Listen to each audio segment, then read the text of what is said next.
विश्वभरबाट dish Nepal dot कम हेरेर बस्नुभएका सम्पूर्ण दर्शक महानुभावहरूमा म अर्जुन दाहालको यहाँहरू सबैलाई अङ्गालभरिको माया अनि हार्दिक नमस्कार। प्रिय दर्शक महानुभावहरू, नेपालमा संविधान संशोधनको चर्चा हुने गरेको निकै नै भयो।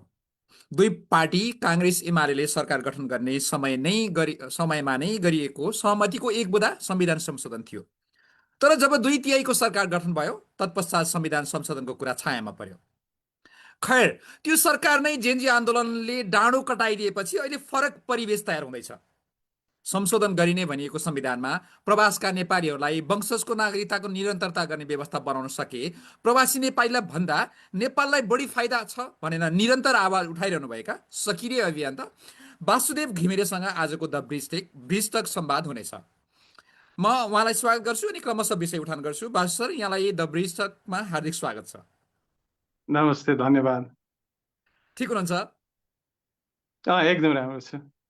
यति मजासँग अमेरिकामा जीवन चलाइरहनु भएको एकजना व्यवसायी नेपालमा गएर सङ्घर्ष गरिरहनु भएको छ, त्यसमा पनि प्रवासका नेपालीको लागि भन्दा पनि नेपालका नेपालीहरू सिङ्गो नेपालको लागि चाहिँ यो एक खालको रस्साकसीमा लाग्नु भएको देखिन्छ। कहाँ पुग्दैछ यो अभियान यहाँको? सही कुरा भन्नुभयो। यो नागरिकताको निरन्तरता गैर आवश्यक नेपालीहरूको लागि भन्दा पनि नेपालको लागि आवश्यक छ। यो सबै नेपालीहरूले बुझ्नुपर्ने र हामी प्रवासमा बसेका नेपालीहरूले झन् बुझ्नुपर्ने छ। अहिले चाहिँ हामीले विभिन्न चरणमा विभिन्न किसिमका विभिन्न दल, सङ्घ संगठन, बौद्धिक समाज, पत्रकार, नागरिक अगुवाहरूसँग धेरै धेरै धेरै बैठकहरूमा बन्द कोठामा हाम्रा कुराहरू, हामीले रिसर्च गरेका कुराहरू बुझाउने, एजुकेट गराउने काम गरि नै रह्यौँ। संसदीय समितिमा गएर राज्यलाई पनि एजुकेट गर्ने काम गर्यौँ। अहिलेसम्म हामीले गरेको अचिभमेन्टमा चाहिँ धेरै नेपाली नागरिकहरूले वंशजका गैर आवश्यक नेपालीहरू बेगरको नेपालको प्रगतिको र उन्नतिको परिकल्पना गर्न सकिँदैन भन्ने कुरा बुझ्नु भएको छ। अधिकांश पोलिटिसियन्सहरूले पनि गैर आवश्यक नेपालीहरूले आर्थिक रूपमा र विदेशमा आर्जेको जानेका आफ्ना सिप विभिन्न कुराहरू नेपाल लिएर आउँदाखेरि नेपालमा ठुलो विकास गर्न सकिन्छ र आर्थिक रूपमा पनि इन्डिपेन्डेन्ट राज्यलाई बनाउन सकिन्छ र नेपालले कहिले पनि श्रीलङ्का जसरी टाँट पल्टिनु पर्दैन भन्ने कुरा बुझ्नु भएको छ।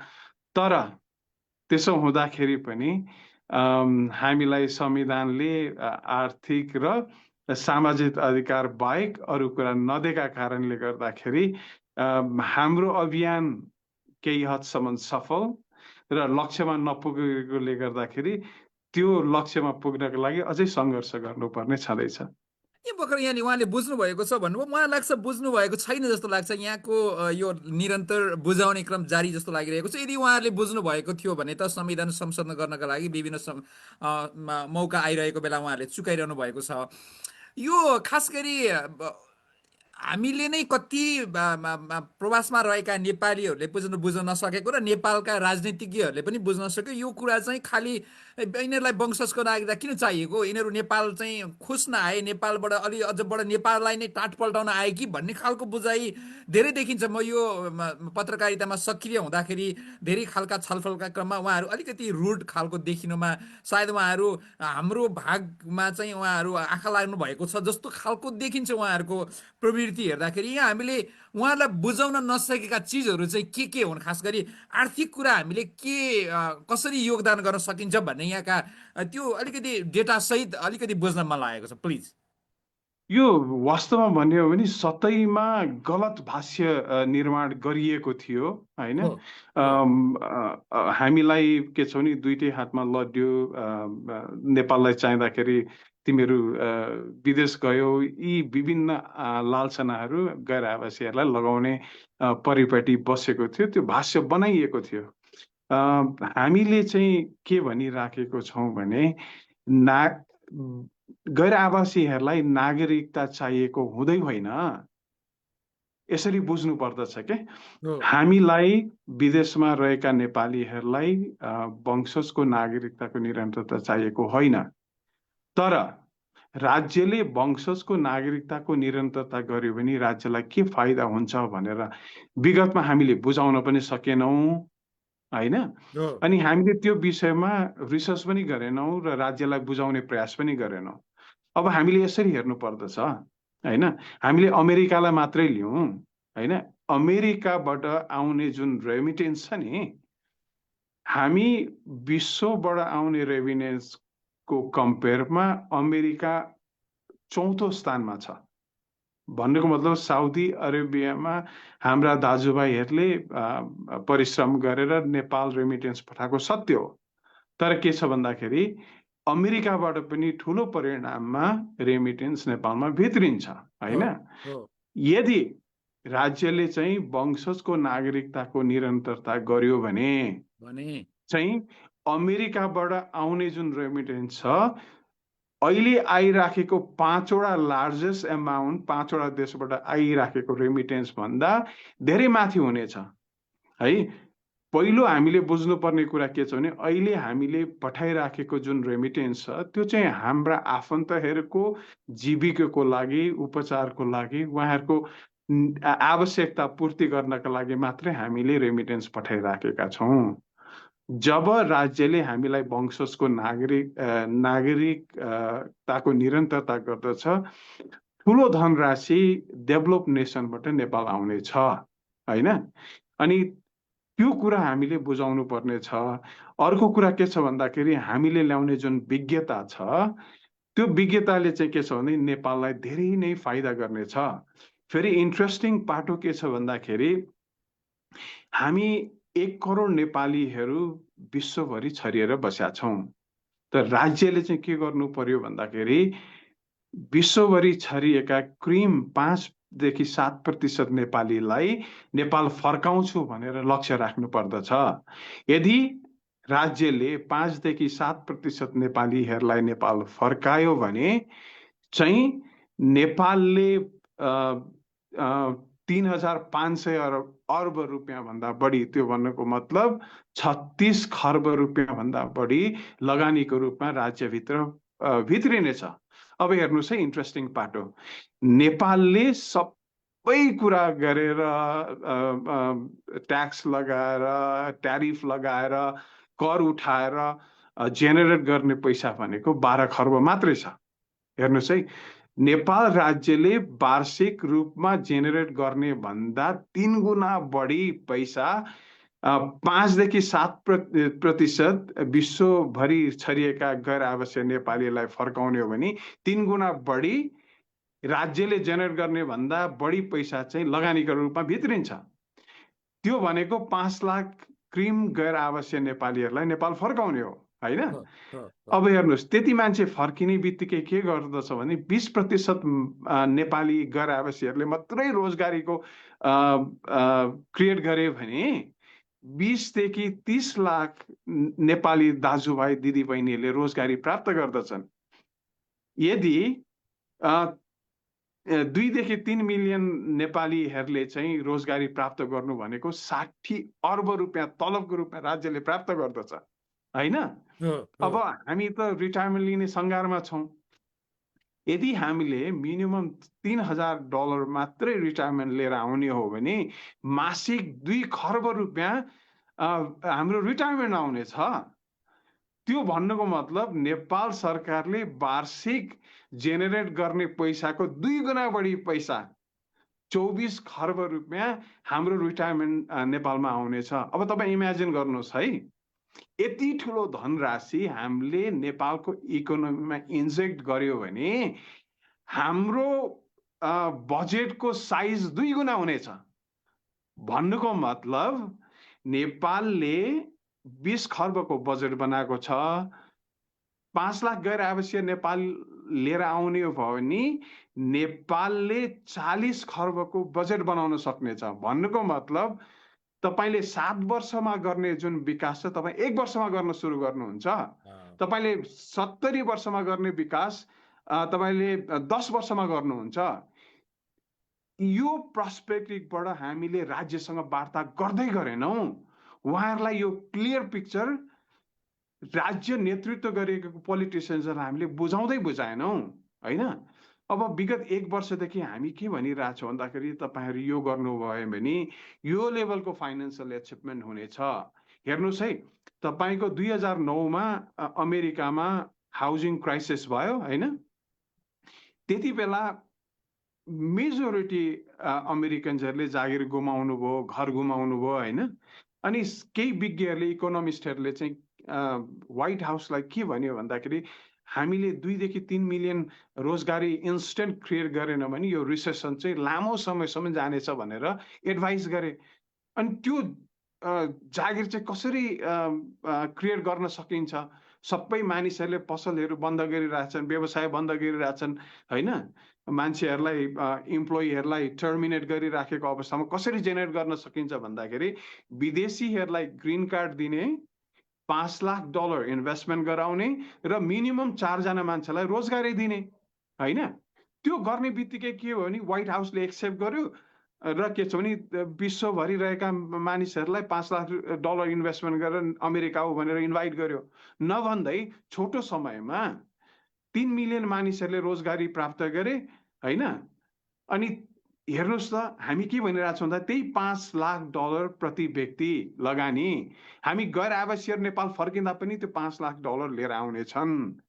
20 देखि 30 लाख मानिसहरूले रोजगारी प्राप्त गर्छ। इमेजिन गर्नुहोस्, 30 लाख मानिसहरूले $3000 मासिक प्राप्त गर्दाखेरि अमेरिकाको इकोनोमीलाई रिस्टाब्लिस गर्यो होइन। रिसेसनलाई छोटो समयमा अन्त्य गर्यो अमेरिकाले। हामी त्यही कुरा के भनिरहेको छ, नेपाल राज्यलाई के भनिरहेको छ भन्दाखेरि त्यही लेभलको रोजगारी प्राप्त गर्नेछन्। 60 अर्ब रुपियाँ मासिक बजारमा इन्जेक्ट हुनेछ होइन। मान्छेले तलब पाइसकेपछि आफ्नो आवश्यकताहरू परिपूर्तिका लागि उनीहरूले त्यो पैसा बजारमा खर्च गर्नेछन्। अनि त्यसले बजारलाई ठुलो बनाउनेछ। अनि राज्यले बढी कर सङ्कलन गर्नेछ। अनि नवीनतम कुराहरू चाहिँ नवीनतम इन्डस्ट्रिजहरू विभिन्न देशमा बसेका नेपालीहरूले लिएर आउनेछन्। फेरि अर्को कुरा के छ भन्दाखेरि अमेरिकाको जस्तो भूगोल त हामीसँग छैन। विदेशीहरूलाई नागरिकता दिएर होइन नेपालको इकोनोमीलाई बुस्ट गराउने क्षमता हामीमा पनि छैन। तर हामीसँग के छ भन्दाखेरि त्यो विश्वको भूगोलमा रहेका नेपालीहरू हुनुहुन्छ। उहाँहरूसँग नवीनतम आइडिया, त्यो देशमा बसेर नवीनतम आइडिया, नवीनतम एजुकेसनहरू होइन, पैसा पनि कमाउनु भएको छ। उहाँहरू नेपाल फर्केर नेपालले कल्पना गरेको भन्दा धेरै राम्रा इन्डस्ट्रिजहरू इस्टाब्लिस गर्नेछन्। त्यसले चाहिँ हाम्रो नेपालको इकोनोमीमा काया पलट हुनेछ। अनि त्यसले चाहिँ के गर्नेछ भन्दाखेरि रोजगारीका प्रशस्त अवसरहरू क्रिएट गर्नेछ, जसको लागि हामीले 20-25 हजार कमाउनको लागि मिडल इस्टमा गएर त्यस्तो टेम्परेचरमा ज्यान गुमाउनु पर्ने छैन। त्यसका लागि वंशजको नागरिकताको निरन्तरताको अल्टरनेट नेपाल राज्यसँग अर्को कुनै पनि नेपालको विकासका लागि छँदै छैन। बासु सरले यो अहिले भर्खर बोलेको भन्दा 5 मिनट अगाडिदेखि त्यो 4-5 मिनटको समय चाहिँ मलाई लाग्छ मेरा दर्शकहरू अहिले हेर्दै हुनुहुन्छ भने एकचोटि रिपिट गरेर हेरिदिनको लागि म अनुरोध गर्छु। त्यो अत्यन्तै महत्त्वपूर्ण छ। तर मेरो बासु सरलाई यहाँ प्रश्न के छ भने यो जति डेटा यहाँले राख्दै हुनुहुन्छ त्यो एक किसिमले प्र्याक्टिकल हो कि होइन, अलिक बढी हाइपोथेटिकल भयो कि यहाँ बासु सर पो अमेरिकामा राम्रो व्यवसाय गर्दै हुनुहुन्थ्यो, उहाँ नेपाल बसे पनि अमेरिकाको व्यवसायले धानिरहेको होला, रिटायरमेन्टको लागि राम्रो चाहिँ व्यवस्था गर्नुभएको होला। तर सबै अन्य नेपालीहरू चाहिँ यसरी नेपाल फर्किने मानसिकतामा हुनुहुन्छ हुनुहुन्न, नेपालको सुरक्षाको कारणले, अन्य विविध कारणले, अथवा छोराछोरी अमेरिकामै भएको कारणले नेपालमा रिटायरमेन्ट हुन सकिँदैन जस्ता यी आदि कारणहरूले गर्दाखेरि यहाँले अनुमान गरे अनुसारको सङ्ख्या नेपाल फर्केर जाँदैन कि भन्ने एक खालको क्वेसन मार्क गर्न सकिने अवस्था त छ नि। त्यो अभियस हो। तर यस्तो छ कि सर, हजुर, हामीले के भन्दैछौँ भन्दाखेरि 5 देखि 7% कुरा गर्दैछौँ। ए हामी ओके, 100% विदेशमा रहेका नेपालीहरूलाई नेपाल फर्काउने होइन। तर हामी के गर्न चाहिराखेको छौँ त सबैका लागि ढोका खोलिदिनु पर्यो। जो वंशजका नागरिक थिए उनीहरूलाई वंशजकै नागरिक सोच र सबै अधिकार दिएर राज्यले आमन्त्रण गर्यो भने होइन, तपाईँले 5 देखि 7% विदेशमा रहेका नेपालीहरूलाई फिर्ता ल्याउन सक्नुहुनेछ। तपाईँले 100%मा 7% टार्गेट भनेको ठुलो टार्गेट होइन, होइन? त्यसकारणले गर्दा हामीले बुझ्नुपर्छ के चाहिँ 100% गैर आवश्यक नेपालीहरू नेपाल फर्किने कदापि फर्किने छैनन्। तर के गर्नुपर्छ भन्दा हामीले त्यो ढोका खोलेर राखिदिनु पर्दछ, जसका कारणले जति बेला चाह्यो उनीहरू आफ्नो देश सम्झेर। फेरि तपाईँलाई एउटा इन्ट्रेस्टिङ कुरा बताउँछु सर। प्लिज। साल्मोन भन्ने एउटा माछा छ के, होइन? ऊ ऊ के छ भने जुन ठाउँमा जन्मियो अलिकति उमेर ढल्किँदै जान्छ, ऊ आफ्नो विभिन्न उसमा ट्राभलिङ गर्दै जान्छ। जब ऊ वयस्क हुन्छ र प्रेग्नेन्ट हुन्छ नि, अनि ऊ चाहिँ के गर्छ भन्दाखेरि जुनै ठाउँमा भए पनि जस्तै विपद परे पनि, अब तपाईँको पानीको बहावले त तपाईँको त्यो नदीहरूको क्षेत्रफल घटाउला, बिगार्ला, इरोजन होला, होइन, ल्यान्डस्लाइड होला, बाटो बन्द होला। तर त्यो साल्मन माछा चाहिँ के गर्छ भन्दा आफू प्रेग्नेन्ट भएपछि त्यही ठाउँमा आउँछ अनि त्यही आफू जन्मेकै ठाउँमा आफ्नो अन्डा उत्पादन गर्छ के। हामी त मानव हौँ, होइन? हामी मानव हौँ। हामी पहिलो जेनेरेसन जुन नेपालीहरू विश्वभरि छरेर रहनु भएको छ, उहाँहरूलाई वंशजको नागरिकताको निरन्तरता गर्ने एक दिन उहाँहरू फर्किनुहुनेछ।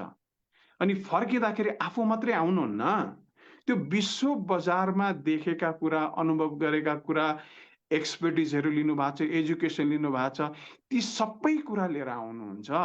फेरि के छ भने हाम्रो मानसिकता के छ भने ठुलो लगानी लिएर आउनुपर्छ भन्ने होइन, होइन? सानो कुराहरू नै गर्ने हो। एप्पल एउटा गराजबाट सुरु भएको थियो, होइन? एप्पल सुरु हुँदाखेरि त्यसका सञ्चालकहरूसँग खाने पैसा पनि थिएनन्। बुझ्नुभयो नि? बुझेँ। यसलाई अलिकति यहाँ बासुसँग यहाँ अलिकति रोकेँ मैले। यदि वंशजको नागरिकता नभइकन अहिलेको वर्तमान व्यवस्थामै अडिएर फर्किने अवस्था किन असहज छ, अथवा त्यसले के असर, अहिले यहाँले एउटा भन्नुभएको त्यो जुन डेटा थियो त्यसलाई कसरी असर पार्छ अहिलेकै व्यवस्थामा नेपाल फर्किन चाहने मान्छेहरूको लागि वंशजको नागरिकताको निरन्तरता नहुँदा के फरक पर्छ त्यो बताइदिनुहोस् त। अब हेर्नुहोस् है, कुनै पनि एउटा प्रोफेसनल अमेरिकामा हुनुहुन्छ, होइन? मानिलिउँ एउटा साइन्टिस्ट हुनुहुन्छ, उहाँको रिटायरमेन्ट $10,000 देखि $20,000 मासिक होला, होइन? अब राज्यले के भनिरहेछ भने उताको नागरिकता छोडेर आऊ न, तिमीलाई देशकै माया लाग्छ भने आऊ, होइन? नेपाली भएर बस, हामी सबै कुरा दिइहाल्छौँ नि। त्यसले पुग्दैन सर। उहाँले आफ्नो जीवनको ठुलो समय अमेरिकामा खर्च गर्नु, त्यस बापत उहाँको रिटायरमेन्ट ह्यान्डसम रिटायरमेन्ट छ, होइन? उहाँ नेपाल आइसकेपछि नि राज्यले के प्राप्त गर्दछ भन्दाखेरि उहाँले आफ्नो जीवनको उत्तरार्धमा राज्यलाई निशुल्क सेवा गर्न पाउनुहुने भयो, होइन? उहाँ बिरामी हुँदाखेरि पनि अमेरिका जानुहुन्छ, ट्रिटमेन्ट गर्नुहुन्छ, राज्यको 1 रुपियाँ पनि लागेन, होइन? अब हेर्नुहोस् है, यदि तपाईँको रिटायरमेन्ट 10 देखि 15,000, एकदम विज्ञको कुरा गर्दैछु, क्रिम नेपालीको कुरा गर्दैछु, उहाँ यहाँ आएर बसिदिनु भयो र अमेरिकाको रिटायरमेन्टको कन्टिन्युटी भयो भने नि उहाँले नेपालमा आएर निशुल्क सेवा गर्नुहुने भयो। बुझ्नु भएन? अहिलेको व्यवस्थाले त्यसलाई रोकेको छ। त्यो रोक्छ। तपाईँले के छ भने जब तपाईँले चाहिँ नेपालको नागरिकता लिनुहुन्छ नि, होइन, उताको छोडेर यहाँको नागरिकता ल्याएर फुल फेज वंशजको नागरिकताको तपाईँले सिटिजनसिप रिइस्टाब्लिस गर्नुहुन्छ, त्यसबाट चाहिँ अमेरिकाको रिटायरमेन्ट सिद्धिन्छ, होइन? हामीले चाहिँ के भनिराखेको छौँ भने तपाईँले गैर आवश्यक नागरिकता दिँदाखेरि वंशजको नागरिकले जुन अधिकार प्राप्त गर्दैछ पहिलेको अवस्थामै गैर आवश्यकलाई फर्काउनु पर्दछ, होइन? अब हेर्नुहोस् है, नेपाल राज्यले 3 किसिमको नागरिकताको परिकल्पना गर्यो, होइन? एउटा चाहिँ वंशजको नागरिकहरूले सम्पूर्ण अधिकार प्राप्त गर्दछन्, जो तपाईँ र हामी पहिला छँदै थियौँ, होइन? अङ्गीकृत नागरिकताको अर्को परिकल्पना गरेको छ, तपाईँ वैवाहिक सम्बन्ध अथवा अरू कुनै कारणवश तपाईँले नेपालको नागरिकता लिनुभयो, तपाईँ विदेशी भएकोले गर्दाखेरि तपाईँले अङ्गीकृत नागरिकता प्राप्त गर्नुहुन्छ। उहाँले के प्राप्त गर्नुभयो भन्दाखेरि 5वटा ओहदा बाहेक सम्पूर्ण अधिकार प्राप्त गर्नुहुन्छ। उहाँ प्रतिनिधि पनि छान्नुहुन्छ, प्रतिनिधि पनि बन्न सक्नुहुन्छ, होइन? राज्यको संसदमा गएर कानुन परिवर्तन गर्न सक्नुहुन्छ होइन। तर हामी को हौँ भन्दाखेरि हामी वंशजको नागरिक हौँ होइन। वंशजको नागरिक जब गैर आवासीय नागरिकता लिन्छ उसले सांस्कृतिक र आर्थिक अधिकार मात्रै प्राप्त गर्दछ होइन। न उसले प्रतिनिधि छान्न पाउँदछ न प्रतिनिधि बन्न पाउँदछ होइन। यहाँ कुनै प्रतिनिधिले हामीलाई दुर्व्यवहार गर्यो भने ठुलो ठुलो हेरेर बस्नुपर्ने हुन्छ होइन। अनि जो पहिले वंशजको नागरिक थियो ऊ तेस्रो स्तरको नागरिक भएर बस्न सक्दैन। त्यस कारणले गर्दाखेरि फेरि अर्को इन्ट्रेस्टिङ पाटो के छ भने आर्थिक अधिकारमा पनि के छ भने हामीलाई लिमिटेसन लगाइयो होइन। अब यो हेर्नुहोस् महत्त्वपूर्ण है, छ हो वंशजको नागरिकले जुन सम्पत्ति राख्ने अधिकार प्राप्त गर्दछ त्यो अङ्ग्रेजी नागरिकले पनि प्राप्त गर्दछ। तर वंशजको गैर आवासीय नागरिकलाई चाहिँ के छ भने सम्पत्ति राख्ने अधिकारमा पनि लिमिटेसन लगाइयो होइन।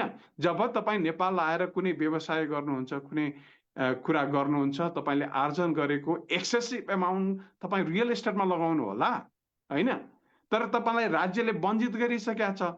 अनि तपाईँले जुन पैतृक सम्पत्ति लिइराख्नु छ मेजोरिटी नेपालीहरूको पैतृक सम्पत्ति राज्यले लगाएको लिमिटेसनलाई एक्जिट गर्दछ। अब राज्यले हामीलाई के गरिराखेको छ भन्दाखेरि बाध्य बनाएर हाम्रो एक्सेसिभ जुन त्यो सम्पत्ति थियो नि त्यो बेचेर अमेरिका लानुपर्ने भइराखेको छ, जुन कुरा गैर आवासीय नेपालीहरू चाहँदैनन्। बुझ्नुभयो नि। अनि हामीलाई आक्षेप के लगाइराखेको छ भन्दाखेरि अमेरिका डेभलप नेसनमा बसेका नेपालीहरूले नेपालको सम्पत्ति बेचेर लगिराखेको छ भनेर आरोप लगाउने गरिन्छ होइन। तर रियालिटी के हो भन्दाखेरि अमेरिकाबाट नेपालमा आउने जुन रेमिटेन्स छ विश्वको अरू देशबाट आउने रेमिटेन्सको कम्पेयरमा हामी धेरै माथि छौँ होइन। बासु सर मलाई यहाँ अलिकति रोकी। बासु सर चाहिँ अब सायद अमेरिकाबाटै नेपाल गएको हुनाले अलिक बढी अमेरिकाको कन्टेक्स्टलाई अलिक बढी उठाइरहनु भएको छ। तर नेपाल फर्किने यो सन्दर्भ र वंशजको नागरिकताको निरन्तरताको विषय त विश्वभरबाट गएका नेपालीहरूको सन्दर्भमा उल्लेख गरेको होला नि होइन। Absolutely absolutely. अब यहाँ मैले यो यहाँलाई कुरा गरिरहँदाखेरि यो यसमा खासै नेपालका अब जो स्टेक होल्डरहरू छन् उनीहरूले यसलाई नबुझेको किन हो, योसँग जोडिएर यहाँका तितामिठा अनुभव कसरी छन्, यो एक वर्षमा त यहाँ कसिएर लागिरहनु भएको छ बुझाउनको लागि प्रयास गरेपछि। त्यसमा पनि अर्को यहाँको मैले समस्या चाहिँ के देखिरहेको छु भने यहाँले आफू पहिला बुझ्ने अनि खास गरी प्रवासमा रहेका नेपाली सङ्घ संस्थाका प्रतिनिधिहरू उहाँहरूले पनि यो कुरा सरकारसँग अथवा सम्बन्धित निकाय मार्फत बुझाउन नसकिएको जस्तो देखिएको छ। यो विषयमा यहाँको अनुभव र त्यसको लागि के गर्नुपर्छ भनेर मलाई यहाँ जान मन छ। त्योभन्दा पहिला चाहिँ अलिकति एउटा रमाइलो प्रकृतिको र धेरै विषय उठान गर्ने मैले 15वटा प्रश्नहरू तयार पारेको छु। त्यो प्रश्नमा एकचोटि जान मन लाग्यो सुरुमा, अनि फेरि त्यसमा जाउँ हामी। हुन्छ हजुर हस् ल। प्रिय दर्शक महानुभावहरू, म अहिले वासुदेव घिमिरेसँग बोलिरहेको छु। उहाँ अमेरिकाबाट नेपाल जानुभएको छ। अमेरिकामा लामो समय बसेर सफल व्यवसाय हुनुहुन्थ्यो। नेपाल पुगेर नागरिकता खोइ अभियानमा सक्रिय लागिरहनु भएको छ र नागरिकता चाहिँ निरन्तरता भयो भने प्रवासमा रहेका नेपालीहरू होइन नेपाललाई अधिक फाइदा छ, नेपाललाई राज्यलाई फाइदा छ भन्ने विषयमा उहाँ वकालत गर्नुभएको छ र उहाँको वकालतमा तथ्यगत आधारमा वकालत गरिरहनु भएको छ र त्यसको जुन हाइपोथेटिकल राखिएका केही नम्बरहरू छन् त्यसलाई ल यति मात्रै नेपाल फर्किए भने पनि यति हुनसक्छ भन्ने, त्योभन्दा ठुलो सङ्ख्यामा फर्कियो भने त त्योभन्दा ठुलो परिणाममा हुन्छ भन्ने कुरा उहाँले बुझाइदिनु भएको छ। यहाँले यो कार्यक्रम भर्खर हेर्दै हुनुहुन्छ भने योभन्दा केही 10-15 मिनट अगाडि उहाँले राखेका केही तथ्यहरू छन्, त्यो हेरिदिन म अनुरोध गर्छु। र अलिकति रमाइलो प्रकृतिका र अलि धेरै विषय समेट्ने गरी मैले यहाँ प्रश्न तयार पारेको छु। यहाँ सही वा गलतमा टुङ्ग्याइदिनु होला यो उत्तर है त। नम्बर 1मा छ नेपालका नेताहरू प्रवासी नेपालीको नागरिकताको बारेमा विदेशमा बोल्ने कुरा एउटा, नेपाल पुगेर बोल्ने कुरा अर्को पाइएको छ। सही वा गलत? सही। सही। नम्बर 2, अहिलेको संविधान निरन्तर रहे विदेशबाट नेपाल फर्कने नेपालीहरूको संख्या नगण्य हुनेछ। सही। सही। नम्बर 3, नेपालको अहिलेको राजनीतिक अवस्था प्रवासी नेपालीलाई नेपाल फर्कने वातावरण बनिरहेको छ।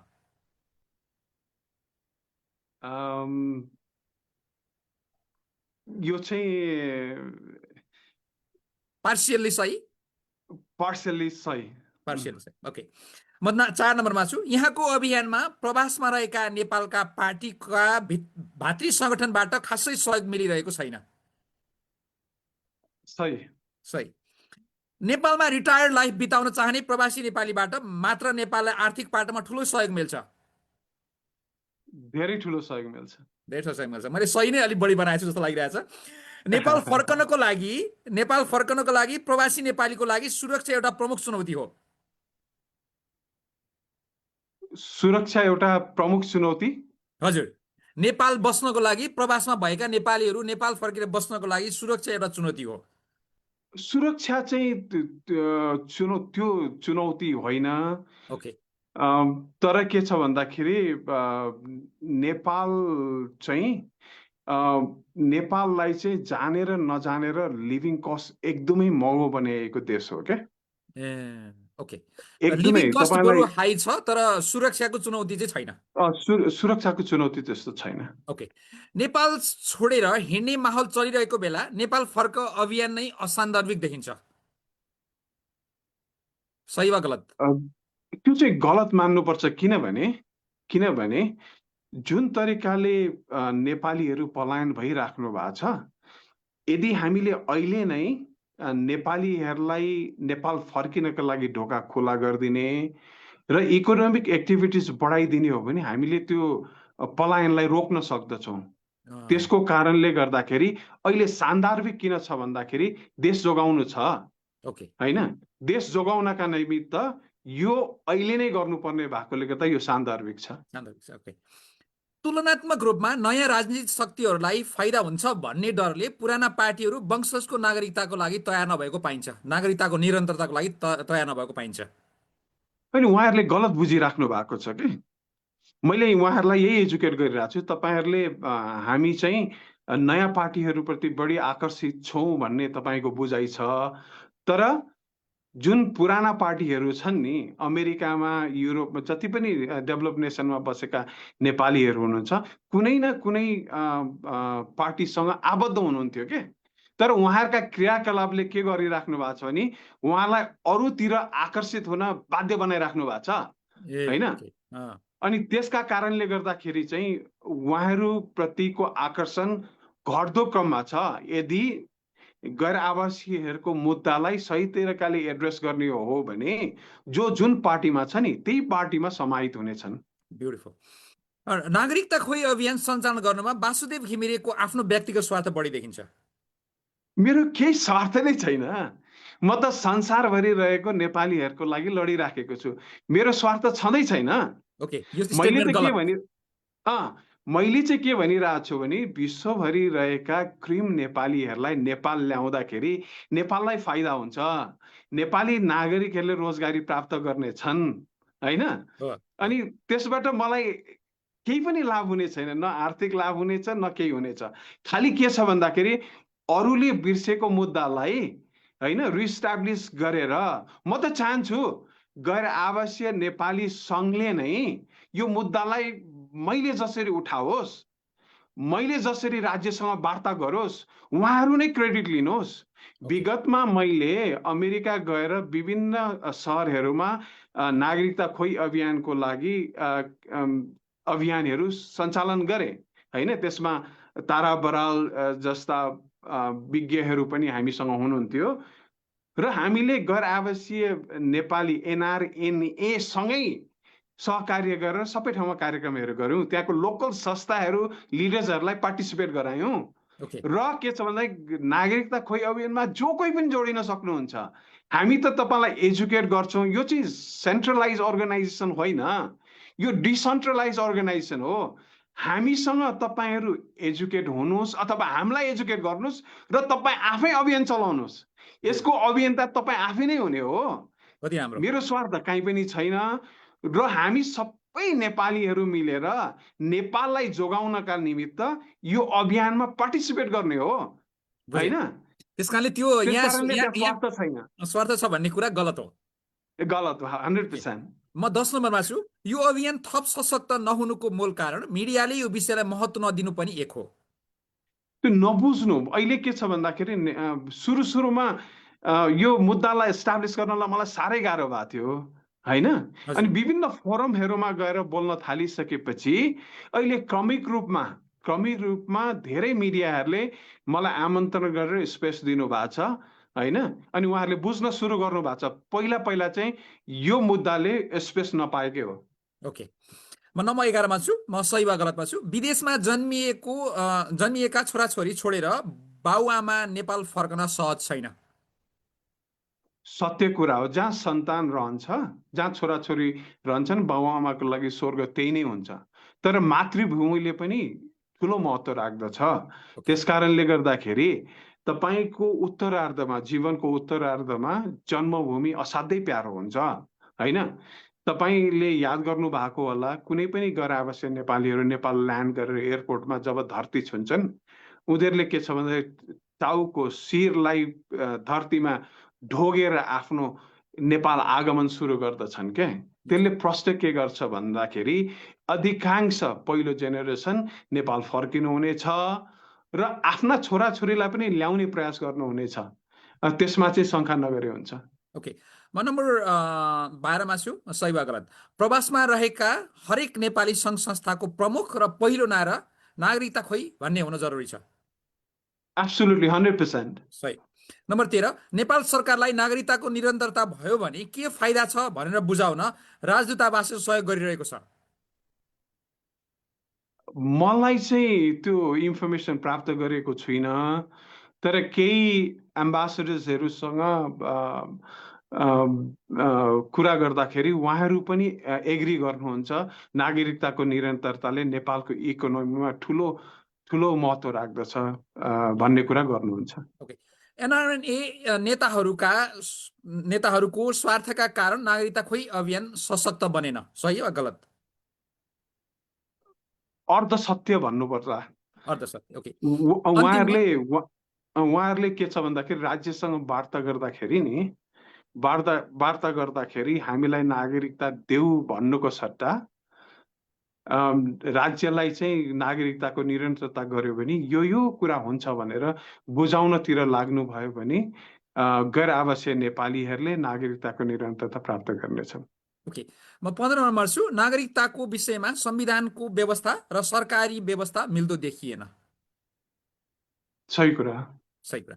ओके, यो 15वटा मैले सकेँ। अब यहाँसँग गर्ने कुराहरू थुप्रै छन्। खास गरी अब मलाई अलिकति अनुभवका कुराहरू यहाँदेखि अहिले यो 1 वर्षको दौरानमा यहाँले जसरी लाग्नुभयो, एनआरएनका नेताहरूसँग गरेका कुराकानी, विभिन्न फोरमहरूमा, संसदीय समितिमा पनि गएर यहाँले आफ्ना कुरा राख्नुभयो, अनि पक्कै पनि अब कानुनविदहरूसँग नि कुराकानी गरिरहनु भएको हुनुपर्छ।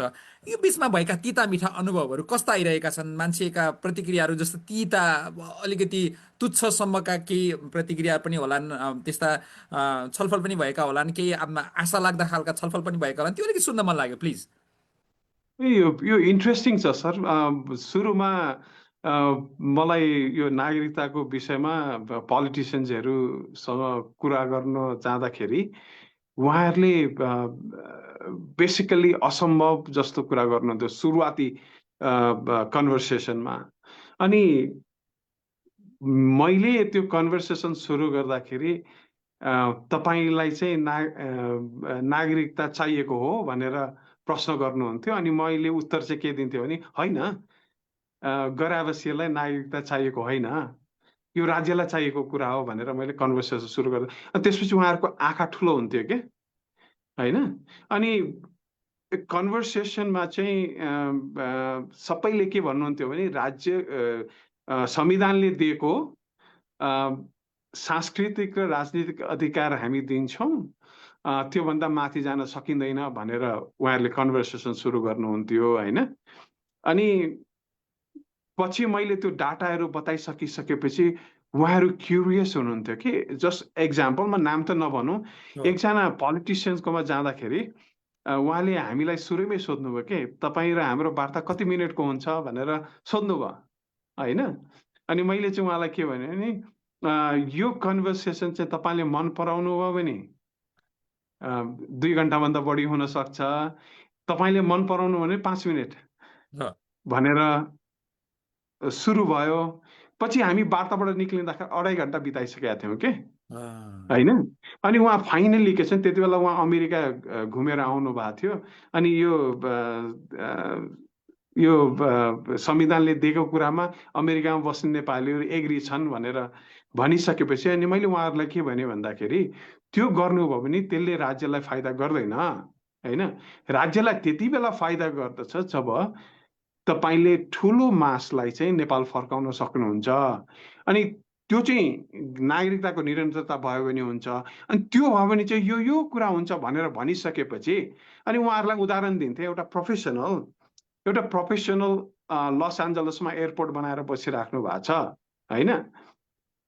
उहाँको रिटायरमेन्ट ह्यान्डसम रिटायरमेन्ट छ। उहाँ नेपाल आएर नेपालको पूर्वाधारहरूमा स्पेसली एयरपोर्टहरूमा काम गर्न चाहनुहुन्छ।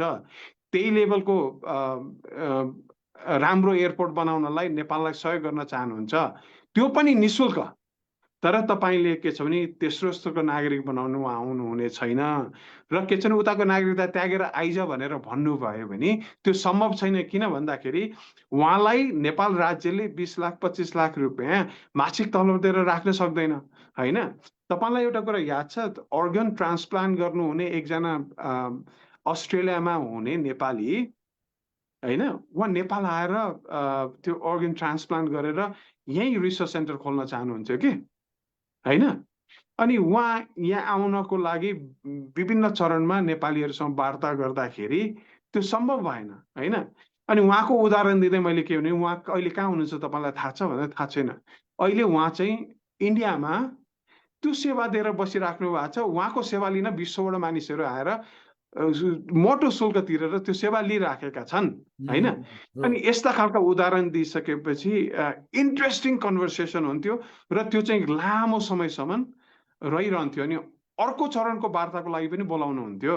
जस्तो कि मैले संसदीय समितिमा जब कुरा गरेँ, संसदीय समितिमा मैले 6 देखि 7 मिनट को एड्रेस गरिसकेपछि कार्यक्रम सकिसकेपछि मेजोरिटी सांसदहरू मसँग आएर के भन्नुभयो भने बासुजी तपाईँलाई एकदमै समय छोटो भयो, तपाईँको सम्पर्क नम्बर दिनुहोस्, हामीलाई अझै एजुकेट गर्नुहोस्, यो त राज्यलाई चाहिने कुरा रहेछ होइन।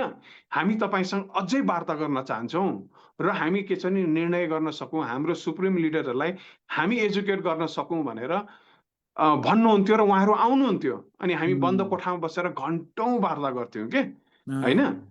तर अनफर्चुनेटली के छ भने उहाँहरू त्यो शीर्षस्थ नेता हुनु भएन होइन। सबै अधिकार चाहिँ 3टा शीर्षस्थ नेताहरूसँग केन्द्रित थियो। अनि उहाँहरूले जे निर्णय गर्नुभयो त्यही नै निर्णय हुन्थ्यो होइन। अनि ती राम्रा पोलिटिसियन्सहरूले पनि उहाँहरूलाई त्यो लेभलमा एजुकेट गरे पनि हाम्रो पक्षमा निर्णयहरू भइराखेका थिएनन्। अनि इन्ट्रेस्टिङ कुरा अर्को चाहिँ के छ भन्दाखेरि नेपाली कङ्ग्रेसले चाहिँ भेरियस चरणमा थुप्रै 3-4 वटा चरणमा हामीसँग वार्ता गरे। पहिला उहाँहरूले हाम्रा कुरा सुन्न बोलाउनु भयो, त्यसपछि ओहो तपाईँका कुरा त एकदमै इम्पोर्टेन्ट रहेछन्, हामीले गर्नुपर्ने रहेछ, तपाईँलाई हाम्रो पार्टी कार्यालयमा निमन्त्रणा गर्छौँ, त्यहाँ सुप्रिम लिडर्सहरूलाई पनि बोलाउँछौँ, अनि अरू देशमा रहेका नेपाली कङ्ग्रेसका प्रतिनिधि पनि हुनेछन्, अनि अझ आएर हामीलाई एजुकेट गर्नु भनेर भन्नुभयो। अनि हामीले त्यो एजुकेट गर्ने क्रममा सबै त्यहाँ बसेका मानिसहरूका आँखा रसाए होइन। उहाँहरूलाई के फिल भयो भन्दा वास्तवमा गैर आवासीय नेपालीहरूलाई हामीले त्यो सम्मान दिएर पहिलेकै अवस्थामा वंशजको नागरिक भएर निमन्त्रणा नगरेकाले गर्दाखेरि हाम्रा धेरै राम्रा नेपालीहरू विदेशमा रहेछन् होइन। अनि उहाँहरूले मलाई के भन्नुहुन्थ्यो भने बन्द कोठामा बासुजी यो एकदमै इम्पोर्टेन्ट विषय रहेछ, हामीले बुझेकै रहेन रहेछौँ होइन। हामीलाई तपाईँले एजुकेट गर्नुभयो, यो क्रम जारी राख्नु होला होइन। हामी पनि प्रयास गर्छौँ, हामी त्यो सुप्रिम लिडर भएनौँ, हामी प्रयास जारी गर्नेछौँ। अनि अर्को एउटा इन्ट्रेस्टिङ कुरा चाहिँ के छ भन्दा एउटा भव्य सभा थियो होइन। त्यसमा चाहिँ 45 जना नेपालका असाध्यै प्रतिष्ठित विद्वानहरू हुनुहुन्थ्यो जसले चाहिँ संविधान ड्राफ्ट गर्नु भएको थियो होइन। अनि त्यहाँनिर मलाई पनि वक्ताको रूपमा बोलाइएको थियो। अनि त्यो कन्भर्सेसनहरू अनौठा थिए के। उहाँहरूले आफ्ना एक्सपिरियन्सहरू, राज्यले के गर्न सक्छ के गर्न सक्दैन, गैर आवासीयहरूलाई अहिले राज्यले दिइराखेको जुन अधिकार छ त्यो सफिसियन्ट छ भनेर त्यो त्यो वार्ता चाहिँ भइराखेको थियो। जब मैले बोलेँ अनि मैले बोल्दाखेरि चाहिँ यो हामीलाई चाहिएको कुरा होइन, गैर आवासीयलाई यो नागरिकता गैर आवासीय नागरिकता चाहिएको कुरा होइन, यो कारणले गर्दाखेरि राज्यलाई चाहिएको हो गैर आवासीयहरूलाई चाहिँ सम्मानजनक तरिकाले नेपाल फर्काउने हो भने नेपालले यो फड्को मार्नेछ होइन। 20 खर्बको बजेट 40 खर्बको हुनेछ। अहिले राज्यले 3 खर्ब रुपियाँ मात्रै विकास खर्चको लागि खर्च गरिराखेको छ। गैर आवासीयहरूलाई नेपालमा लिएर आएर इकोनोमीलाई बुस्ट गर्ने हो भने 21 खर्ब रुपियाँ चाहिँ तपाईँको विकास खर्चमा खर्च हुनेछ होइन। तपाईँले 7 वर्षको विकास 1 वर्षमा गर्नुहुनेछ भनेर भनिसकेपछि त्यो मिटिङ पछि सबैजना आएर मलाई त्यस्ता त्यस्ता धुरन्धर विद्वानहरूले के भने, ओहो हामीले त यो नागरिकतालाई राम्ररी बुझेकै रहेन रहेछ, गैर आवासीयहरूलाई राम्ररी बुझेकै रहेन रहेछौँ, यो लेभलको क्षितिज यो लेभलको होराइजन तपाईँले देखाइदिनु भयो। अब हामी त्यो सर्वोच्च लिडर्सहरूलाई गएर तपाईँले एजुकेट गरेकै जसरी हामी एजुकेट गर्नेछौँ, यो हामीलाई आवश्यकता रहेछ, तपाईँलाई रहेन रहेछ भनेर यस्ता खालका धेरै इन्सिडेन्ट्सहरू छन् ममा मैले होइन। यहाँ बासु सर यहाँ जोड्न खोजेको चाहिँ नि, सरी हजुर बोला बोला के अरे यो उहाँहरू प्रवासमा रहेका नेपालीहरूलाई वंशजको नागरिकताको निरन्तरताको लागि सकारात्मक नहुनु अथवा चासो नराख्नु चाहिँ उहाँहरू नेगेटिभ भएर पनि होइन रहेछ, उहाँहरूले कुरा नबुझेर रहेछ भनेर, अथवा ठुलो ठुलो देशलाई घाटा हुने, देशलाई चाहिँ धोका हुने अर्थमा भन्दाखेरि पनि त्यति आवश्यक विषय नै हो भन्ने उहाँहरूले नबुझेर उहाँहरूले अलिकति यसलाई हेलचेक नै गर्नुभएको रहेछ भनेर बुझ्नुपर्छ। अथवा उहाँहरूले काहीँ न काहीँ यो चाहिँ अब प्रवासका मान्छे धेरै नेपालमा फर्केर आउनुभयो भने त्यसलाई ह्यान्डल गर्न सकिँदैन। खास गरी भारतबाट अथवा दक्षिण एसियाका ठुलो सङ्ख्या मान्छेहरू नेपाल पर्छन् र त्यसले एउटा राजनीतिक परिवेश नै चेन्ज गर्न सक्छ भन्ने चिन्ता त्यतातिर थियो, अथवा उहाँहरू जानकारी नै हुनु यो विषयमा के रहेछ खास गरी? होइन, उहाँहरूलाई यो क्षितिज थाहा नहुनु प्रमुख कारण हो होइन। ओके हजुर इकोनोमिक इम्प्याक्टहरू गैर आवासीयले गर्न सक्ने इकोनोमिक इम्प्याक्टहरूमा चाहिँ मेजोरिटी 99% मानिसहरू अनभिज्ञ हुनुहुन्थ्यो होइन। तर केही मानिसहरूको चाहिँ इन्टेन्सन के थियो भने यिनीहरू आइदियो भने हामीले त्यो राजनीतिक त्यो ऊ थियो त्यो चाहिँ सकिन्छ, यिनीहरूले खाइदिन्छन्, यिनीहरूले राजनीति गर्न भन्ने केही थोरै मानिसहरू पोलिटिसियन्सहरूमा त्यो पनि छ, नभएको होइन होइन। तर के छ भन्दा त्यो इकोनोमिक पाटो पनि बुझ्नु भएन। फेरि अर्को कुरा के छ भन्दाखेरि नि हामीले के भनिरहेको छौँ भने वंशजका नागरिकहरूको कन्डिसनमा मात्रै वंशजको नागरिकताको निरन्तरता हुनुपर्छ भनेर भनिराखेको छौँ। यदि कुनै वंशजको नागरिकले उसको इन्टेन्सन गलत भयो, मानिलिउँ म अमेरिकामा बसोबास गर्छु र मेरो इन्टेन्सन गलत भयो भने मैले उताको नागरिकता त्यागेर मेरो पुरानो नागरिकता रिस्टाब्लिस गर्न सक्दछु र मैले ती सारा कुरा मेरा गलत इन्टेन्सनहरू फुलफिल गर्न सक्दछु। त्यसरी हेर्नु हुँदैन सर। हामीले कसरी हेर्नुपर्छ भने जो वंशजको नागरिक छ उसलाई नागरिक सोचेर ग्रहण गर्ने र उसले गैर कानुनी कुरा गर्छ भने हामीसँग त कानुन छ नि, कानुनले पनिस गर्नु पर्यो होइन। राज्य विरुद्ध कसैले काम गर्छ भने त उसलाई पक्रेर जेल हाले भइहाल्यो नि होइन। यतिखेर एउटा सोध्न मन लागेको नि, यो अहिले यो अलिकति त्यति सान्दर्भिक प्रश्न त भएन, तैपनि अलिकति रमाइलो होस् भनेर। कतै यहाँ अब अमेरिका जानुभएको, नेपालमा आजकल चाहिँ साह्रै धेरै चर्चामा आउने, अब अलिक धेरै नकारात्मकता पनि छ।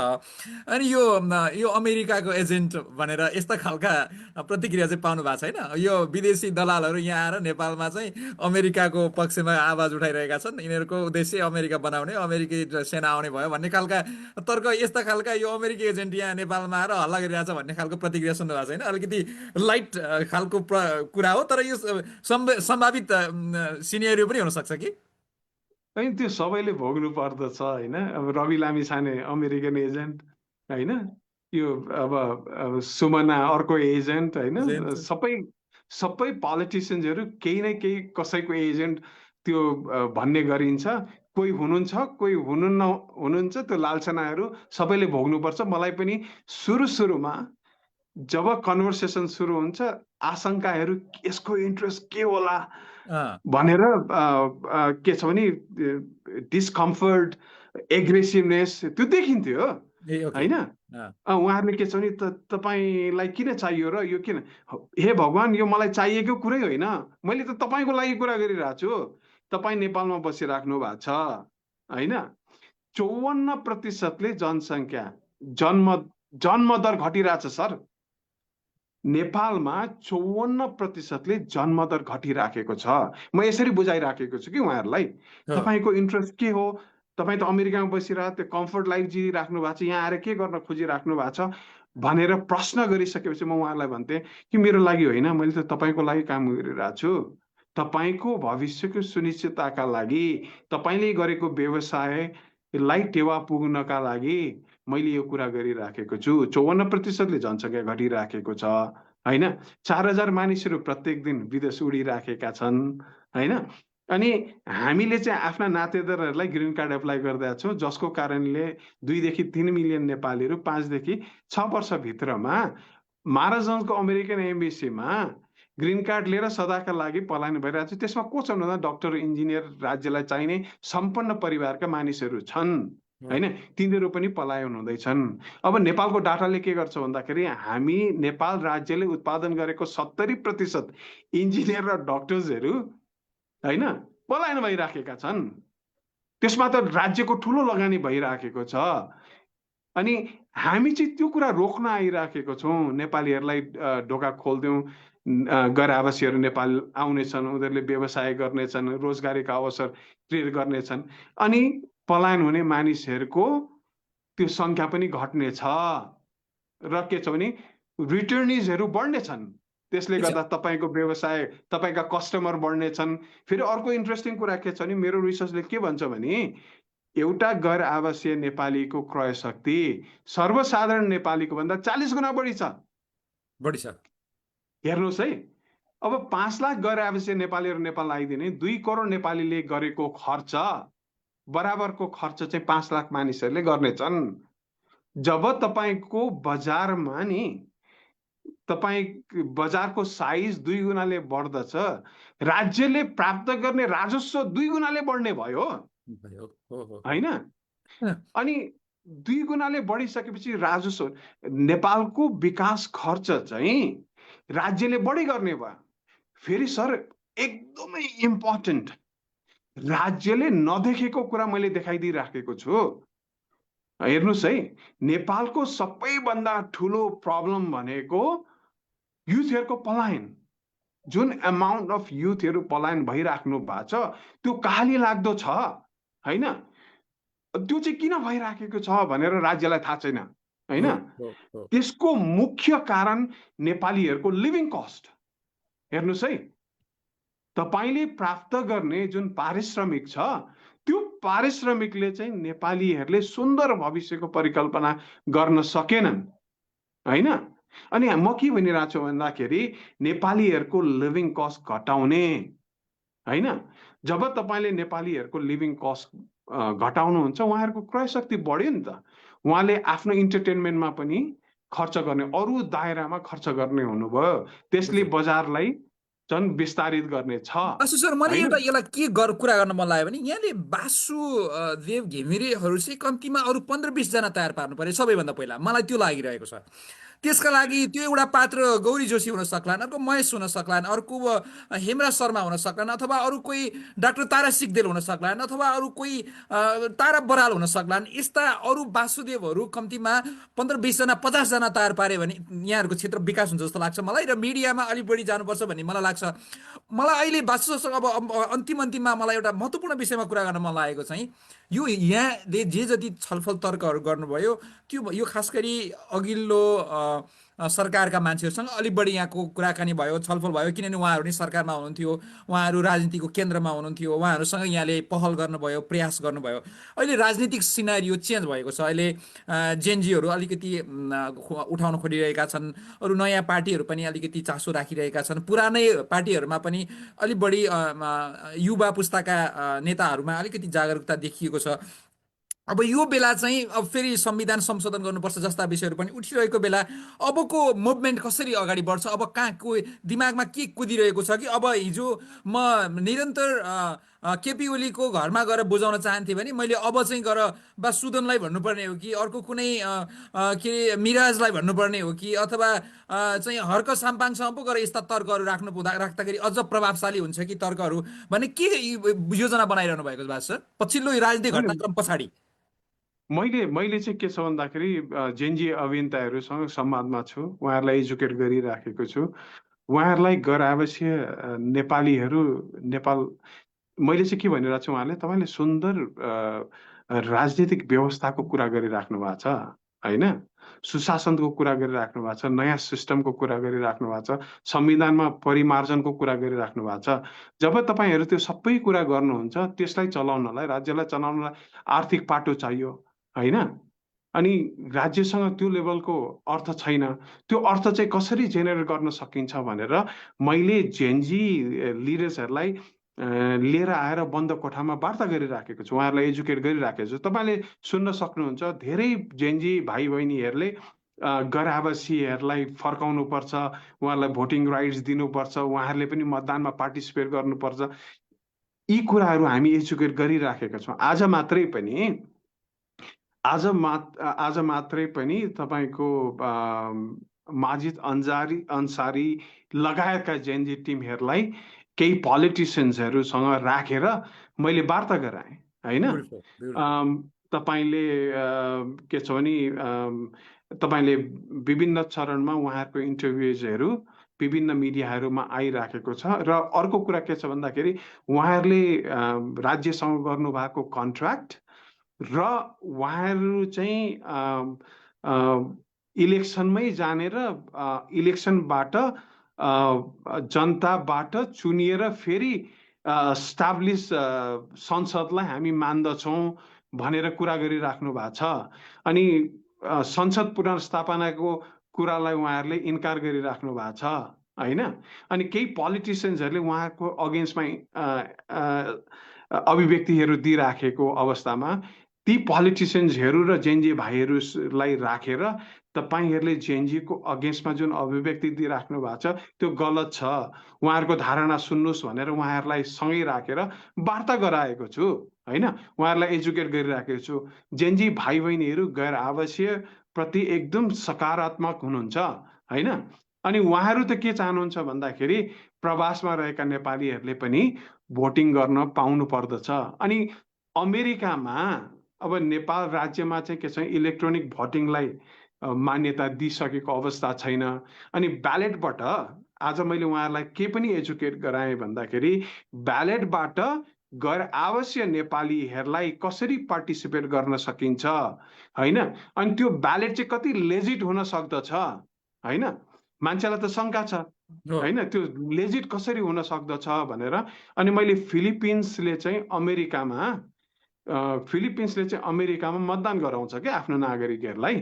अनि त्यो मोडल चाहिँ मैले राम्ररी स्टडी गरेकोले गर्दाखेरि उहाँहरूलाई त्यो ब्यालेट कसरी निर्माण गर्ने र त्यो ब्यालेट चाहिँ यहाँबाट नेपालबाट एमबेसीमा कसरी पुग्दछ, अनि एमबेसीले हाम्रो घरसम्म कसरी पुर्याउँदछ र हाम्रो घरबाट त्यो एमबेसीमा आउँदाखेरि सबै ट्र्याकिङ गर्न सक्ने परिस्थितिको बारेमा जानकारी गराएँ। उहाँहरू भेरी एक्साइटेड हुनुहुन्छ होइन, अनि भेरी एक्साइटेड हुनुहुन्छ। अनि यहाँको अहिले मन्त्री परिषदमा भएका पोलिटिसियन कुलमानजीलाई पनि मैले एजुकेट गराएको छु। अनि अरू निकायका मानिसहरूलाई पनि, पत्रकारहरूलाई पनि ब्यालेट मार्फत अमेरिकामा भएका मानिसहरूलाई घर घरमा एमबेसी पनि आउनु नपरिकन घर घरबाट बाई मेल एकदमै लेजिट तपाईँको धाँधली नहुने किसिमले यो कारणले गर्दाखेरि धाँधली हुँदैन, तपाईँ प्रपर रूपमा तपाईँले उ गर्न सक्नुहुन्छ, रजिस्टर गर्न सक्नुहुन्छ र त्यहाँ गएको मेललाई तपाईँले ट्र्याकिङ गर्न सक्नुहुन्छ। त्यो मेल कहाँ कुन कुन पोस्ट अफिस हुँदै त्यो व्यक्तिकोमा पुगेर कुन कुन पोस्ट अफिस हुँदै एमबेसीमा आइपुग्यो भनेर तपाईँले क्लियर क्रिस्टल देख्न सक्नुहुन्छ, त्यहाँ धाँधली हुँदैन भनेर आज मात्रै एजुकेट गरेको छु होइन। यहाँको एनर्जी चाहिँ खास गरी नागरिकता निरन्तरता भयो, वंशजको नागरिकता कन्टिन्यू गर्न सकियो भने त्यसले देशलाई पुग्ने फाइदा के हो भन्ने विषयमा यहाँको एनर्जी चाहिँ त्यतातिर बढी खर्च होस् भन्ने म कामना गर्छु। फेरि यदि चाहिँ विदेशमा भएका नागरिकले चुनावमा भाग्न सक्छन् भन्दाखेरि यसको राजनीतिक अर्थ छ। यो मान्छे चाहिँ कुनै एउटा पार्टीलाई सपोर्ट गर्न प्रयास गरिरहेको छ भनेर फेरि यहाँको मिसनमा ट्विस्ट आउँछ र अन्य अन्य अर्थ लगाएर यहाँलाई अप्ठ्यारो पार्छन् कि भन्ने मलाई आशंका लागेको छ। यद्यपि बासु सर, यहाँको यो अभियानको लागि म शुभकामना दिन चाहन्छु। र यो तपाईँको मात्रै अभियान होइन, यो नेपालको अभियान हो, यो बुझ्नु जरुरी छ। म केही कमेन्ट लिन्छु। यहाँ शिव पलासले हेर्नु भएको छ, उहाँले सुन्दैछु भन्नुभएको छ। कमल ढुङ्गानाले हेर्नुभएको छ, धेरै धेरै धन्यवाद। राजश्रेष्ठले लेख्नुहुन्छ, Vasudevji is absolutely right, this is all about नागरिकताको निरन्तरता, this is should be share with concern authorities and all political party leaders of Nepal भन्नुभएको छ। Thank you very much. Prakash गौतमले हेर्नु भएको छ, नमस्कार हजुर भन्नुभएको छ। किशन धामीले हेर्नु भएको छ। उज्जवल खड्काले लेख्नु भएको छ, वासुदेव घिमिरे र अर्जुन दाहाल हजुरहरूमा इट्स अ गुड प्रोग्राम, नमस्कार। Let's continue our efforts for once Nepali always Nepali भनेर लेख्नु भएको छ। थुप्रै यहाँले हेर्नु भएकोमा हार्दिक आभार प्रकट गर्छु। र यो कार्यक्रम सेयर गरेर पहिला कम्तीमा हामी प्रवासमा रहेका नेपालीहरूमा आफै हामी सेल्फ एजुकेट बन्ने प्रयास गरौँ र सम्बन्धित ठाउँमा हामीले हाम्रो ठाउँमा कहाँ कहाँ सकिन्छ त्यहाँ एजुकेट गर्ने प्रयास गरौँ र हामीले थुप्रै वासुदेवहरू जन्माउन जरुरी छ भन्ने मलाई लागेको छ। यति भन्दै म कार्यक्रम टुङ्गिनेतिर छु। वासु सर, छोटकरी अन्तिममा के भन्न चाहनुहुन्छ? म चाहिँ के भन्न चाहन्छु भने अहिलेको जुन सरकार छ, यो सरकार, म एनआरएनए लिडर्सहरूलाई चाहिँ भन्न चाहन्छु, उहाँहरूले रिसेन्टली प्रधानमन्त्रीको अगाडि बसेर हामी एक भयौँ भनेर म्यासेज दिनुभयो। एकदमै राम्रो कुरा थियो होइन। त्यसपछि प्रधानमन्त्रीले जुन स्टेटमेन्ट दिनुभयो नि, त्यसले के देखाउँछ भन्दाखेरि हाम्रा लिडर्सहरूले राज्यलाई चाहिँ त्यो लेभलमा एजुकेट गर्न सकिराख्नु भएको छैन। प्रधानमन्त्रीले के भन्नु भने तपाईहरू आर्थिक रूपमा सबल हुनुहुन्छ, पढे लेखेको पनि हुनुहुन्छ, नेपाललाई नबिर्सिनुहोस्, एउटा अपार्टमेन्ट चाहिँ किनिराख्नुहोस् भनेर भन्नुभयो उहाँको स्टेटमेन्टमा होइन। त्योभन्दा बेटर स्टेटमेन्ट प्रधानमन्त्रीबाट आउन सक्नु पर्दथ्यो होइन। फेरि एउटा इन्ट्रेस्टिङ कुरा के छ भन्दाखेरि, यदि हामीले सही तरिकाले प्रधानमन्त्रीलाई एजुकेट गरेको भएदेखि हामी अहिलेको सरकारबाट के गर्न सक्थ्यौँ भने, विगतमा गैर आवासीय नेपालीहरूले होइन ६३ को संविधान आइसकेपछि संविधानले हामीले गरेका केही क्रियाकलापहरूलाई अवैधानिक मानेको छ। हेर्नुहोस् है, जस्तो कि हामीले अधिकांश धेरै प्रवासमा बस्ने नेपालीहरूले पुरानै नागरिकता लिएर यहाँ जग्गा जमिन खरिद गर्नु भएको छ होइन, बुवा आमाहरूलाई घरहरू किनिदिनु भएको छ, त्यो गैर कानुनी भयो। अर्को कुरा के गर्नु भएको छ, 2016मा एमआरपी आएको थियो होइन। तपाईँले विदेशको नागरिकता लिएर पनि नेपालको मायाको कारणले गर्दाखेरि तपाईँले एमआरपी लिनु भएको थियो होला होइन। अनि त्यस्ता खालका धेरै कुराहरू तपाईँले यहाँ नेपालमा आएर नेपाली नागरिक सोचेर कम्पनी पनि खोल्नु भएको थियो होला, अथवा तपाईँले ब्याङ्किङ कारोबार गर्नु भएको थियो होला होइन। यी सारा कुराहरू अवैधानिक भए होइन। अहिले रविजीले नागरिकताको जुन केसहरू लिइराख्नु भएको छ, देख्नु परेको छ, त्यो चाहिँ के छ भन्दाखेरि अहिलेको प्रेजेन्ट गभर्मेन्टले चाहिँ मन्त्री परिषदले त्यसलाई आम माफी दिन सक्दछ। त्यो आम माफी किन दिनु पर्दछ भने, त्यो ठुलो जमातले नजानी नेपालको मायाका कारणले गरेको गल्ती हो, जानेर गरेको गल्ती होइन होइन। त्यो नजानेर गरेको गल्तीमा चाहिँ राज्यले ठुलो संख्याले गरेको गल्तीलाई चाहिँ गल्ती नमानेर होइन, अब उम्रान्त नगर्नका लागि होइन सजेस्ट गर्दै त्यो चाहिँ राष्ट्रपतिबाट अनुमोदन गराएर आम माफी दिनु पर्दछ। त्यो कुरा अस्ति हाम्रा लिडर्सहरूले प्रधानमन्त्रीको अगाडि गएर हामी मिल्यौँ भन्दाखेरि हामीलाई यो आम माफी पनि चाहिन्छ। हामीले नजानेर गरेको गल्ती गैर आवश्यक हाम्रा सदस्यहरूले नजानेर गरेको गल्तीमा तपाईँले मन्त्री परिषदबाट आम माफी गर्नका निमित्त त्यो डकुमेन्टेसन चाहिँ राष्ट्रपतिलाई पठाएर राष्ट्रपति मार्फत अनुमोदन गराएको भएदेखि होइन एउटा राम्रो म्यासेज चाहिँ यहाँ हामी रवि यहाँले भन्नुको त्यसरी चाहिँ एउटा रवि एउटा पात्रको रूपमा यहाँले भनिरहनु भएको छ। रवि इट कुड बी छवि, इट कुड बी अर्को सवि, जोसुकै भए पनि त्यो खालको कन्डिसन भएका सिचुएसनलाई आमबाबीको वातावरण बन्नुपर्छ भन्ने यहाँको तर्क। 100% नेपालीहरूले जग्गा जमिनको कारोबार गर्नुभएको छ, त्यो अवैधानिक भयो। अहिले तपाईँ राज्यले दिएको 2 रोपनी भन्दा माथिको जति पनि तपाईँसँग रियल इस्टेट छ नि हो त्यो गैर कानुनी भयो। अहिले मन्त्री परिषदले एक्सेसिभ गैर आवश्यकको एक्सेसिभ रियल इस्टेटहरू चाहिँ राष्ट्रियकरण गरिनेछ भनेर निर्णय गर्यो भने होइन राज्यले त्यो सम्पत्ति लिन सक्दछ होइन। त्यस्ता विगतमा गरेका गल्तीहरूलाई राज्यले आम माफी दिएर गैर आवासीयहरूलाई चाहिँ तिमीहरू हाम्रै सन्तान हौ होइन, तिमीहरू नेपाली हौ भनेर एउटा मेसेज दिन सक्नु पर्दथ्यो होइन। त्यो अहिलेको प्रेजेन्ट गभर्मेन्टले पनि गरिराखेको छैन र हाम्रा लिडर्सहरूले अहिलेका मन्त्री परिषदलाई पनि एजुकेट गर्न सकिराख्नु भएको छैन। ठिक छ। मलाई अब यसमा चाहिँ अब यो बासु सरसँगै म एकचोटि अब अलिकति इन्ट्रेस्टिङ पनि उसको कुराकानीबाट यसको दोष चाहिँ बासु सरलाई पनि लाउन सकिन्छ कि जस्तो लागेको मलाई। किनभने यहाँले त्यत्रा लिडरहरूलाई पनि बुझाउने प्रयास गर्नुभयो, केही मात्रामा बुझाउनु पनि भयो, मिडिया कर्मीहरूलाई पनि बुझाउनु भयो, तर प्रवासमै रहेका यहाँका सहयात्री साथीहरूलाई नै यो कुरा बुझाउन नसक्नुमा त बासु सरले पनि मैले पनि सकिनँ, उहाँहरू के इन्ट्रेस्ट देखाएको नदेखाएको हुनु पर्यो कि उहाँहरू प्रतिवादमा म बासुलाई के बासुबाट यो अलिकति अघिदेखि हामी लाइभ छलफलमै छौँ। यो एजुकेट भन्ने कुरालाई राख्दाखेरि चाहिँ हामी who is Vasudev he is going to educate us भनेर उहाँहरूले चाहिँ त्यो मिनिङमा पो उहाँले लिएर यसलाई इगोको रूपमा लिँदै हुनुहुन्छ कि किन हामी त्यसमा त एकदम माहिर छौँ।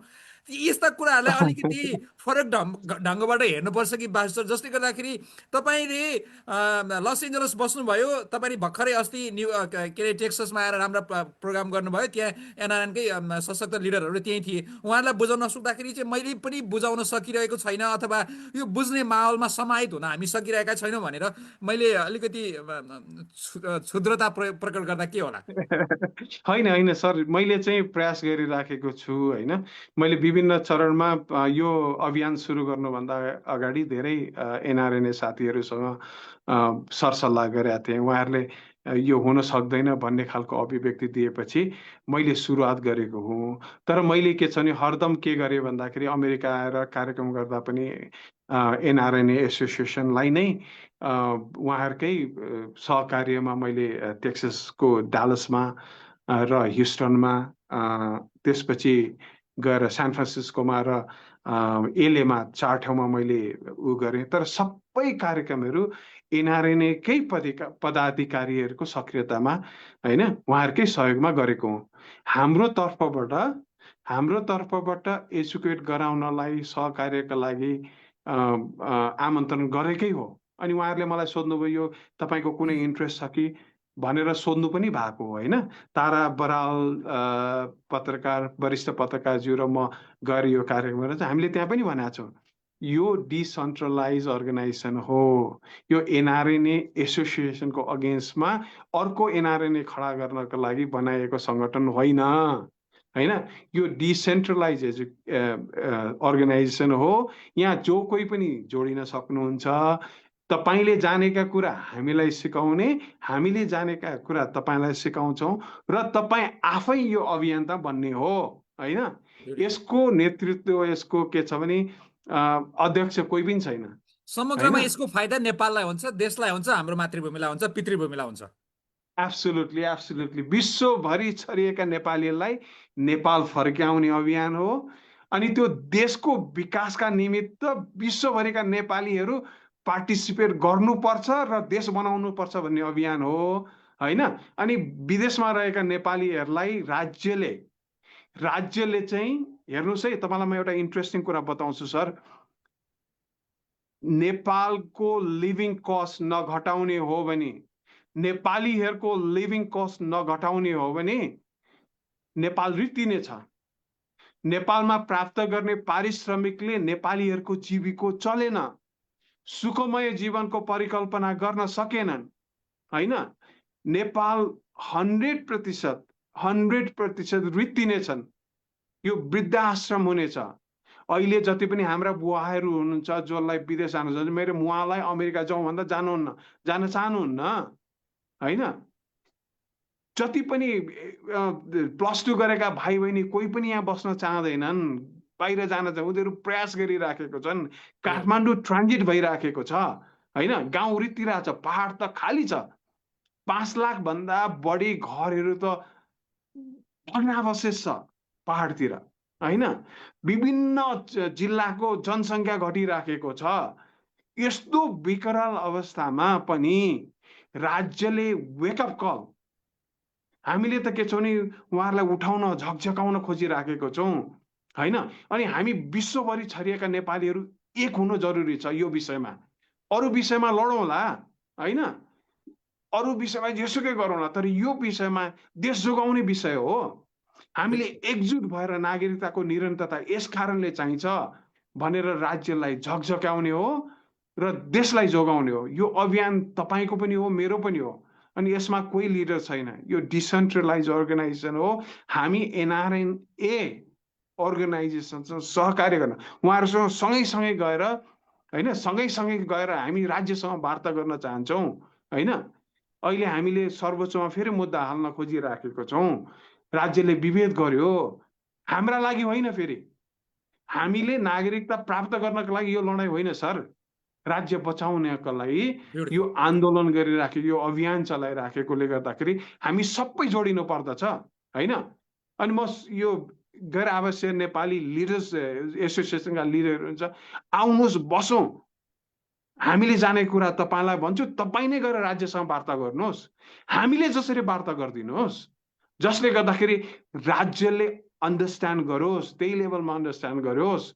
अनि जसका कारणले गर्दाखेरि विश्वभरि रहेका नेपालीहरू आफ्नो बौद्धिकता, जानेका कुराहरू, युनिभर्सिटीमा प्राप्त गरेको एजुकेसन र अर्थ लिएर नेपालको इकोनोमीलाई बुस्ट गराउने अनि विदेशी ऋण बेगरको नेपालको विकास गर्नका लागि सबैजना कोसेडङ्गा हुनको लागि एकजुट भएर यो अभियानमा जोडिन अनुरोध गर्दछु। हस्, धेरै धेरै धन्यवाद बासु सर। म यो कार्यक्रम टुङ्ग्याउने तयारीमा छु। कार्यक्रम अलि लामो भयो, विविध कारणले दर्शकहरूले हेर्न नसक्नु भएको अवस्थामा यसलाई रिपिट गरेर फेरि हेर्न पनि सक्नुहुनेछ। र मेरो आगामी कार्यक्रमहरूमा, आगामी जुन कार्यक्रमहरूमा मौका मिल्छ, खास गरी NRN का लिडरहरू सहित अन्य नेतागणहरू अथवा जो सरकारवाला हुनुहुन्छ उहाँहरूसँग यो विषयमा म काहीँ न काहीँ विषय एउटा प्रवेश गराउनेछु मेरो ठाउँबाट पनि, र उहाँहरूलाई पनि झझकाउने प्रयास गर्नेछु। यो फेरि पनि मैले पनि केही मात्रामा नबुझेको र धेरैले नबुझेको कुरा के थियो भने, वंशजको नागरिकता हाम्रो लागि हो। हामीले त्यहाँ गएर भोट हाल्न पाएर, नेता हुन पाएर, जय नेपाल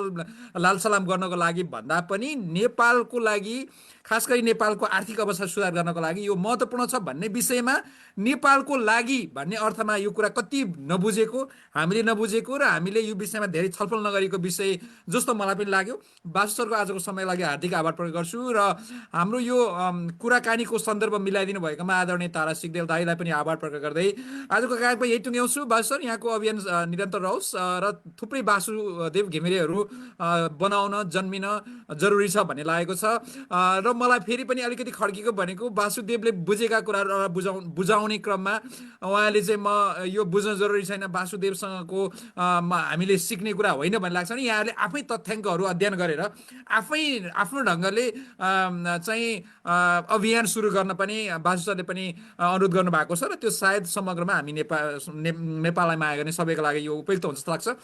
कार्यक्रम टुङ्ग्याउँछु। बासु सर हार्दिक आभार। अर्को मौकामा फेरि कुराकानी गरौँला। धन्यवाद। विश्वभरि रहेका नेपालीहरूले जसले सहयोग गरिराख्नु भएको छ, नैतिक समर्थन दिनुभएको छ, तारा सिग्देलज्यूलाई हृदयदेखि धन्यवाद। यहाँलाई पनि हृदयदेखि धन्यवाद, तपाईँको यो पोर्टलमा स्पेस दिनुभयो।